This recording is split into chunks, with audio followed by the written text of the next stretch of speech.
농구 선수 마이클 조던의 집이 하일랜드 파크에 있어요. 여러분들 아실지 모르겠지만 MJ 맨션이라고 하는 왠지 한국에 있는 빌라 같은 느낌인데 마이클 조던 맨션이 있어요.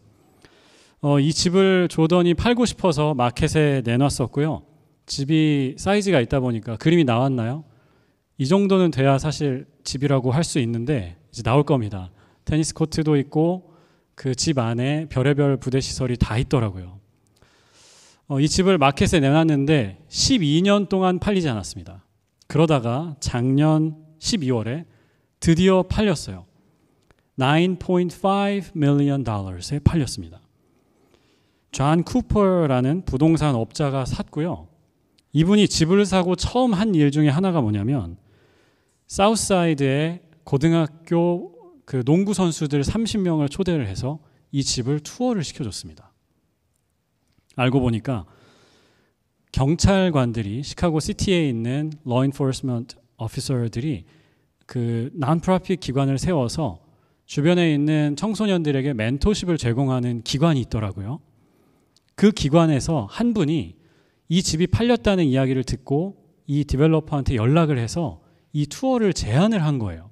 그리고 그분이 좋다고 학생들 데리고 오시라고 해서 그날 학생들이 이 집 바깥을 다 구경하고요. 테니스 코트에도 가보고 그 안에 들어가서 체육관에도 가보고 스파도 있대요. 스파도 가보고 바버샵은 왜인지 모르겠는데 바버샵도 있답니다. 거기도 가보고 다 가보고 조던의 침실에도 가보고 농구 코트에 가서 또 시간을 한참 보냈다는 거죠. 프로그램의 목적이 뭐였냐면 학생들이 great success, 위대한 성공이라는 게 뭘까 하는 것을 보여주려고 했다라는 거죠. 미래에 대한 희망을 갖고 지금의 어려움을 이겨낼 수 있도록 꿈꾸며 살 수 있도록 기획을 했다는 겁니다. 생각해 보십시오. 마이클 조던에 대해서 모르는 사람이 없을 거예요. 농구 선수라면 더 그렇겠죠. 하이스쿨 바스켓볼 플레이어라면 그럴 거예요. 그런데 조던을 들어서 예전에 유튜브에서 경기하는 것을 봐서 아는 것과 조던이 살던 집에 직접 가보는 것은 완전히 다른 일이죠. 조던이 매일 3점 슛을 연습했던 그 자리에 가서 공을 던져보는 것, 완전히 다른 일입니다. 믿음을 가지고 살면서 우리도 이런 순간들을 지나가기도 합니다. 성경에서 들어서 알았던 하나님, 배워서 알았던 하나님이 있지만 내가 직접 하나님을 만나는 것 같은 체험을 할 때가 있어요. 하나님의 음성을 우리가 듣기도 하고요. 하나님이 이루시는 기적을 체험하기도 합니다. 꿈을 꾸기도 하고요. 어떤 것을 보는 분들도 있어요. 저희는 현재 그 Prayer FAQs라는 설교 시리즈를 하고 있습니다. 기도에 관해서 자주 묻는 질문들을 같이 이야기를 하고 있고요. 오늘은 세 번째 시간으로 표적을 구해도 괜찮나요? 라는 질문. Is it okay to ask for a sign? 이라는 제목으로 말씀을 나누려고 합니다. 오늘 성경에 보면 기드온이 하나님께 표적을 구합니다. 사사기의 이야기를 아실 겁니다. 이스라엘이 하나님을 떠나서 다시 범죄하고요. 하나님은 이스라엘이 그냥 알아서 살도록 놔두십니다. 그러면 이방 민족이 강해져서 이스라엘을 괴롭혀요. 하나님께 회개하고 부르짖으면 하나님이 사사, 이 judges를 세우셔서 다시 이스라엘을 구원해 내시죠. 기드온 시절에는 미디안이라는 민족의 지배를 받게 하셨어요. 그때 하나님께서 기드온을 부르셨고요. 기드온을 통해서 이스라엘을 구원하십니다. 우리 어렸을 때 교회 다니신 분들 다 이 이야기 들어보셨을 거예요. 기드온과 300용사. 영화 중에 그 300라는 영화도 있었어요. 이 기드온 이야기와는 전혀 상관이 없긴 해요. 어쨌든 그런 영화가 있었어요. 성경에 보면 미디안은 10만 명이 넘었다라고 되어 있고 기드온 플러스 300이니까 301명이 10만 명 이상을 무찌르는 엄청난 이야기죠. 우리가 읽은 말씀은 이 10만 대 301의 전쟁이 나오기 직전의 이야기입니다. 기드온이 하나님께 여쭤봅니다. 36절입니다. 참으로 주님께서는 나를 통해 이스라엘을 구원하길 원하십니까? 우리가 어떤 이야기를 들었을 때 너무 믿을 수가 없는, 너무나 놀라운 이야기라면 그런 반응을 하죠. For real? 진짜? 정말로? For real? 이렇게 물어요. 저는 이 본문에 기드온이 묻는 질문이 약간 하나님께 For real? 이라고 여쭤보는 것 같은 느낌이 들어요. 그리고 자기가 질문을 해놓고는 하나님의 대답을 기다리지 않고 기드온이 계속 이야기를 합니다. 37절. 그러시다면 if yes, 제가 양털 한 뭉치를 바깥에 놓아두겠습니다. 내일 아침에 일어나서 이슬이 내릴 텐데 그 이슬이 양털 뭉치만 젖게 하고 땅바닥은 다 말라 있으면 그러면 제가 하나님이 정말로 저를 통해서 이스라엘을 구원하신다는 것을 믿겠습니다. 라고 합니다. 여러분은 지금 이 말을 어떻게 평가하시나요? 마치 이런 거죠. 하나님께 기도를 해요. 하나님, 저 이게 필요합니다. 제게 응답해 주세요. 제 기도에 꼭 응답하셔야 합니다. 그런데 응답 방식과 날짜는 제가 정합니다. 마치 terms and conditions를 자기가 다 정해놓고 하나님 앞에 자, 이대로 응답하시고 이 날짜에 내일까지 응답하셔야 합니다. 라고 하는 것 같지는 않나요? 다음날 일어나니까 하나님께서 그대로 해주셨어요. 양털 뭉치만 젖어 있고 땅바닥은 다 말라 있었습니다. 기드온이 이것을 보고 무릎을 꿇고 손을 하늘로 올리고 하나님께 감사하면서 찬양을 하느냐? 그렇지 않습니다. 기드온이 다시 하나님께 이야기합니다. 39절인데요. 주님, 제가 한 번만 더 말씀드리겠습니다. 양털 뭉치로 한 번만 더 시험하게 해주십시오. 저는 여기 이 말이 너무 솔직하다는 생각이 들어요. 제가 하나님을 지금 시험하고 있습니다. I'm putting you to the test. 한 번만 더 하겠습니다. 그리고서는 시험 문제를 다른 걸 냅니다. 자, 오늘 아침에는 양털만 젖고 땅바닥은 말라 있었는데 내일 아침에는 반대로 양털 뭉치는 뽀송뽀송하고 땅바닥은 말라 있게 해주십시오. 하나님이 또 그대로 해주십니다. 저는 이 이야기가 참 재밌습니다. 표적이라는 것을 우리가 영어로 sign이라고 하고요. 신약에 가면 세메이온이라는 단어를 씁니다. 영어로 굳이 번역을 하자면 token, 증거, 징표 이런 뜻이에요. wonder, miracle 이런 뜻이에요. 고린도전서 1장에 바울 사도가 말씀했습니다. 유대인들은 표적을 구한다. 이게 이 표적입니다. 하나님이 살아계시다는 그 증거를 구한다라는 거죠. 그리스인들은 지혜를 찾는다. 그러나 우리는 십자가에 못 박힌 예수님을 내세우는데 이것은 유대인이 구하는 표적에 정반대되는 것이고 그리스인들이 찾는 지혜와 반대되는 어리석은 것이다. 라고 바울 사도가 말씀합니다. 제가 왜 이 기드온의 이야기가 재밌다고 생각을 하냐면요. 저희가 그러니까 사사기 6장을 읽었습니다. 36절부터 읽었는데요. 6장에 이 본문에 오기까지 그 앞에 35절 동안 하나님이 너무나 많은 기적들을 기드온에게 보여주셨어요. 11절 이하에 하나님의 천사가 기드온에게 처음 나타났습니다. 그리고 말씀해요. 힘센 장사야, 큰 용사여, 주님께서 너와 함께 하신다. 내가 너를 친히 보낸다. 미디안의 손에서 내 백성을 구원해라. 천사가 나타났어요. 자, 여기 지금 천사를 만나본 적 있으신 분 한번 손 들어주세요. 자, 천사를 나는 만나봤다. 안 계세요? 아무도 안 계신가요? 네, 저도 없어요. 그래서 손을 내리고 천사를 만나본 적이 없거든요. 그런데 기드온은 만나봤어요. 그리고 기드온이 그 천사에게 묻습니다. 그런데 제가 당신이 하나님의 천사인지 어떻게 압니까? 기적을 보여주세요. 표적을 보여주세요라고 이야기합니다. 천사가 지팡이를 내미는데 지팡이 끝에서 불꽃이 나와서 기드온이 드린 예물을 태워버려요.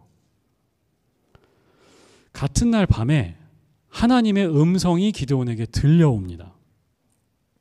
동네 중앙에 있는 우상의 신전에 가서 우상을 찍어서 그 우상을 태워서 하나님께 예배를 하라고 음성이 들려와요. 세상에 사람들이 다 믿는 종교인데 그 신전에 무단 침입을 해서 신상을 훔쳐서 부시라는 거예요. 불로 태우라는 겁니다. 동네에서 쫓겨날 수도 있고 죽을 수도 있는 거 아닙니까? 그런데 기드온이 그 말씀에 순종을 합니다. 죽지 않아요. 어려움을 겪지 않습니다. 오늘 우리가 36절부터 읽었는데 게다가 34절에는 이렇게 또 되어 있습니다. 주님의 영이 기드온을 사로잡았다. The Spirit of the Lord came on Gideon. 하나님의 성령이 기드온에게 임했어요. 그리고 오늘 말씀이 시작됩니다. 이렇게나 많은 표적을 보았음에도 불구하고 기드온이 하나님께 새로운 표적을 구합니다. 표적 중독인가? 이런 생각을 해봤어요. 여러분 아시잖아요. 중독이라는 게 원래 그 이전에 자기가 느꼈던 자극이 얼마나 세든지 간에 새로운 자극은 이전 자극보다 더 세야 한대요. 그래서 사람이 더 중독이 되고 하는 거죠. 지금 기드온이 경험한 이 하나님이 보여주신 표적이 얼마나 대단합니까? 천사가 나타나고 지팡이 끝에서 불꽃이 나오고요. 죽을 위기에서 살려주시고 성령이 기드온에게 임하고요. 얼마나 많은 표적이 있었어요. 그런데 기드온은 또 다른 표적을 또 구합니다. 하나님이 응답하시자 또 구합니다. 표적 중독은 아닌가? 혹시 우리에게도 이런 모습이 있는 것은 아닌가? 라는 생각을 해봅니다. 제가 미국에 처음 온 것이 2012년 7월이었습니다. 그때는 제가 26살이었어요. 그런 시절이 있었습니다. 이제는 인정하기는 싫지만 중년인가? 라는 생각을 하고 있어요. 한국에서 대학교를 다니고 그러면서 나는 꼭 미국에 가서 공부를 하고 싶다라는 생각을 했어요. 군대를 갔다 와서 원래는 대학원에 갔어야 되는데 대학원에 가지 않고 나는 미국에 갈 거니까 대학원 필요 없다 하고 전업으로 영어 공부를 했습니다. 보통은 유학 준비를 파트타임으로 하죠. 대학원을 다니면서 그 토플 시험을 준비를 해서 지원서를 내서 가든지 아니면 자기 직업이 있는데 일을 하면서 유학 준비를 해서 하거든요. 저는 난 미국에 갈 거니까 다 필요 없어. 영어 공부만 하겠다 하고 전업으로 유학 준비생을 했어요. 그렇게 했고 시험 끝나고 지원을 다 한 다음에는 이제 좀 심심하더라고요. 그래서 잡을 잡아서 6개월 동안 풀타임으로 일을 했습니다. 그렇게 1년을 보내고 그 다음 해 1월이 됐습니다. 이제 그 해 여름에 미국에 오는 거죠. 지원했던 학교들에서 연락이 오기 시작했어요. 우리가 너의 어플리케이션을 검토하고 있다. 이런 이야기들 오가기 시작했습니다. 그런데 미국 어디로 가야 되는 건가 모르겠는 거예요.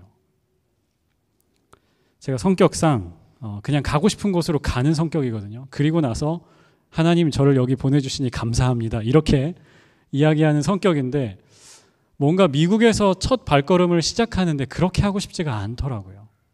하나님의 분명한 응답이 좀 있으면 좋겠다라는 생각을 했어요. 그래서 저희 어머니하고 둘이 100일 작정 기도를 했습니다.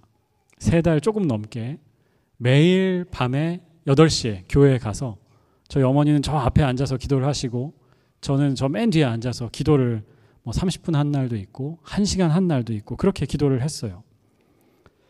제가 어머니께 선포를 했습니다. 엄마, 저는 미국에 무조건 갑니다. 그러니까 미국으로 가야 할까요? 말아야 할까요?는 우리 기도 안 했으면 좋겠어요. 기도하지 마시죠. 그리고 어디로 갈 것인가에 좀 집중을 합시다. 제가 이렇게 말씀을 드렸어요. 그리고서 그렇게 얘기했어요.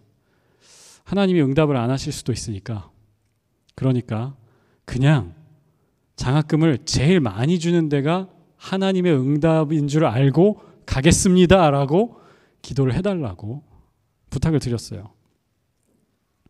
사실 제가 가고 싶었던 곳은 아틀란타였습니다. 음식이 맛있고 날씨가 좋고 자연재해가 없는 그런 곳으로 가고 싶었어요. 그런데 처음 합격 통지가 온 곳이 내슈빌에 있는 밴더빌트였어요. 그리고 그 학교에서 장학금을 많이 처음에 오퍼를 했어요. 남의 얘기니까 뭐 여러분은 별로 좋지도 않고 그렇죠? 그리고 제 인생이 여기까지 흘러왔습니다. 제가 꼭 이 말씀을 드려야 하는데요. 100일 동안 간절하게 기도했는데 아무런 음성이 들리지 않았습니다. 밤에 잠자기 전에 기도했으니까 오늘 혹시 뭔가 꿈을 꾸려나 하고 잤어요. 잠을 잘 자고 그냥 일어났어요. 꿈을 거의 꾸지 않았습니다. 표적이 주어지지 않았어요.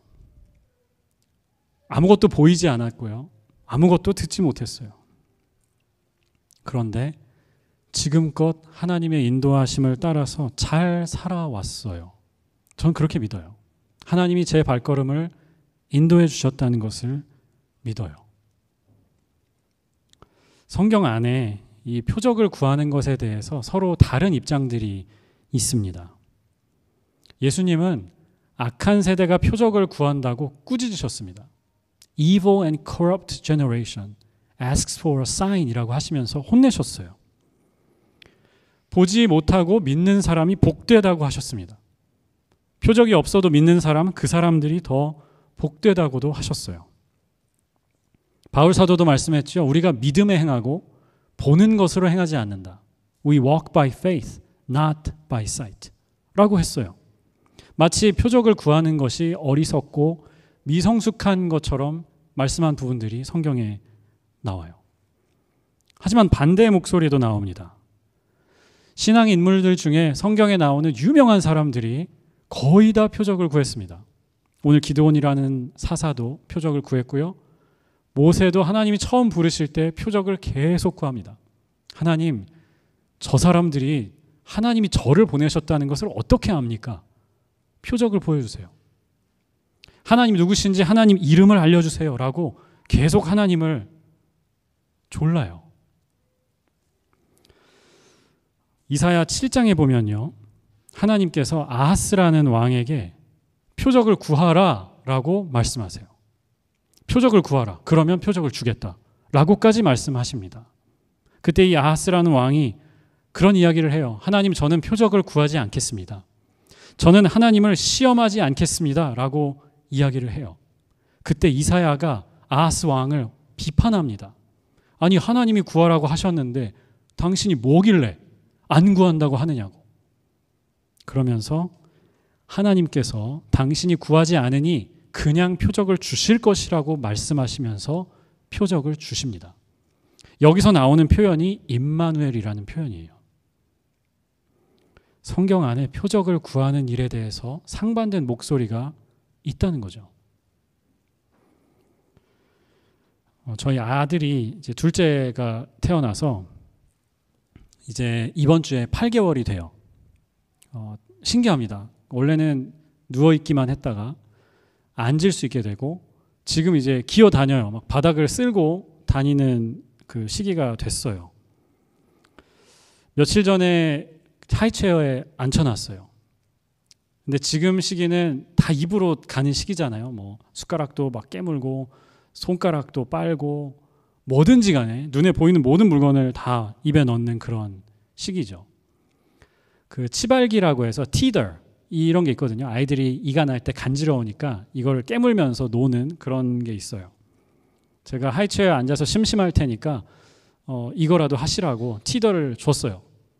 그러면 평소 같으면 티더를 딱 뺏어가지고 그걸 이제 입에 넣고 막 침을 흘리면서 해야 되는데 그날은 제 티더를 안 잡고 제 손을 이렇게 잡더라고요.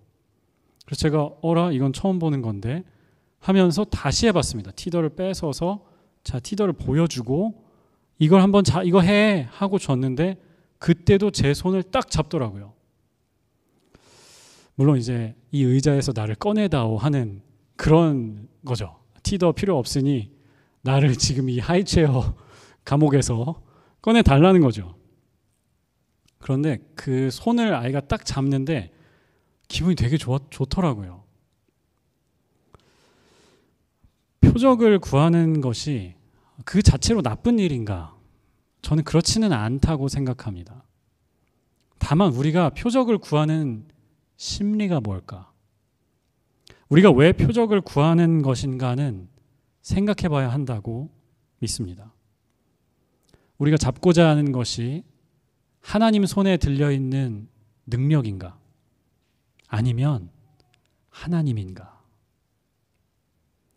우리가 원하는 것이 주님의 손에 있는 그 선물인지 아니면 선물을 주시는 그분인지 생각해 봐야 합니다.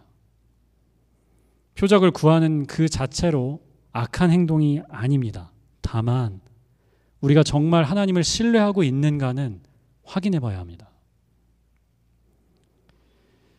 이재철 목사님의 새신자반이라는 책이 있는데요. 저희 같이 성경 공부도 하고 그랬었어요. 그 책에 이런 이야기가 있었습니다. 목사님의 아들이 어릴 때 아이를 데리고 어디 여행을 가게 됐어요. 근데 어떤 섬에 여행을 가게 돼서 배를 타고 그 섬에 가게 되었습니다. 아이에게 미리 이야기를 해줬어요. 누구누구야, 너가 좋아하는 배를 타고 우리가 여행을 갈 거야. 아이가 너무 신나가지고 며칠 전부터 일기장에 배가 계속 나오고요. 배 노래를 부르면서 배 탄다. 며칠 남았어 물어보면서 기다렸어요. 여행 당일이 돼서 집을 떠나서 항구로 가서 배를 탔습니다. 그런데 아이가 항구에 도착하자마자 잠이 들었어요. 어쩔 수 없이 그냥 잠든 애를 데리고 배에 탄 거죠. 아이가 깨어나서 아빠한테 묻더래요. 아빠, 배 언제 타요? 우리 배 언제 타요? 그래서 아빠가 우리 배 탔어. 이게 지금 배 안에 있는 거야. 라고 했는데 아이가 받아들이질 못하더래요.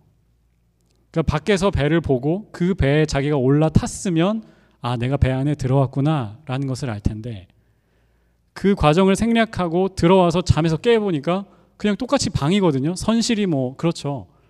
방에 들어와 있으니까 아빠 엄마가 자기를 이상한 데 데려다 놓고 배에 탔다고 거짓말을 하는 줄 알고 울고 떼를 쓰기 시작했다라는 거죠. 아빠, 거짓말하지 마세요. 저 배 타야 돼요. 배 태워주세요. 라고 했다는 거예요. 우리가 하나님 안에 있으면서도 표적을 구하는 것이 이것과 비슷하지 않나라는 생각을 해봤습니다. 하나님이라는 분이 너무 크셔서 우리가 원하는 라이프 사이즈, 이해 가능한 그런 사이즈가 아니어서 우리가 계속 하나님께 구하는 것일까라는 생각을 해보았습니다. 사랑하는 여러분, 하나님이 우리와 함께 계시다는 이것보다 더 큰 표적은 없습니다. 없어요. 기도하는 그 자리에서 우리가 하나님을 부르면서 기도하고 있다는 그 자체가 사실은 기적이에요. 표적이에요. 우리가 지난주에 이 찬양을 함께 불렀었죠. Even when I don't see it, you're working. Even when I don't feel it, you're working. You never stop working. You never stop working. Even 이렇게 끝도 없이 가는 찬양이긴 하죠. 우리가 보지 못할 때에도 느끼지 못하는 그때에도 하나님은 내 삶에 일하고 계신다. 멈추지 않고 계속 일하고 계신다. 우리가 그 하나님 안에 있다는 이것이 가장 큰 표적인 줄을 믿습니다. 그 하나님 안에서 이 기적을 누리면서 기뻐하고 소망을 갖는 여러분들 되시길 주님의 이름으로 축복합니다. 우리 기도하겠습니다.